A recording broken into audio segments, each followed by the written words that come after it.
எப்போதும் வைக்கிற ரசம் ரெசிபி இல்லாமல் இன்றைக்கி பார்த்திங்கன்னா ஒரு டிஃப்ரெண்ட் ஸ்டைல் ரசம் ரெசிபி தான் பார்க்க போகிறோம்.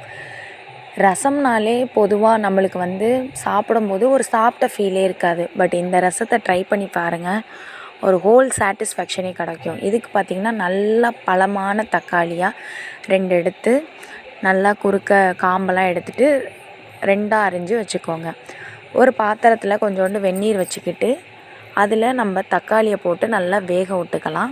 தக்காளி வெந்ததுக்கப்புறம் கொஞ்சோண்டு திருவன தேங்காய் ஒரு ஸ்பூன் ஆர் 2 ஸ்பூன் அளவுக்கு. இந்த தேங்காய் தான் பார்த்திங்கன்னா நம்ம ரசத்துக்கான டேஸ்ட்டையே வேறு லெவலில் கொண்டு போகுது. எடுத்து ஒரு ஓரமாக கரைச்சி வச்சுக்கலாம்.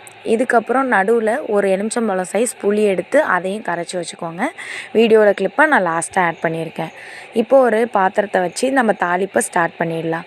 கொஞ்சோண்டு எண்ணெய் ஊற்றி கடுகு, அதுக்கப்புறம் 2 நறுக்கிற பச்சை மிளகா, 2 பச்சை மிளகாவை கீறி வச்சுக்கோங்க. அந்த பச்சை மிளகா கொஞ்சோண்டு கருவேப்பிலை நல்லா வதங்கட்டும். வதங்கிறதுக்குள்ளே ஒரு மிக்சியில் ஒரு அரவையை போட்டுடலாம். என்னன்னு பார்த்தீங்கன்னா 2 ஸ்பூன் மிளகு, 1 ஸ்பூன் சீரகம், ஒரு 4-5 பல் பூண்டு போட்டு நல்லா வதக்கிக்கோங்க.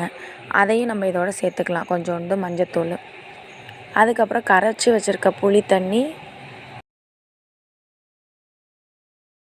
அந்த கலவையும் ஊற்றிட்டு நல்லா கொதிக்கணும்.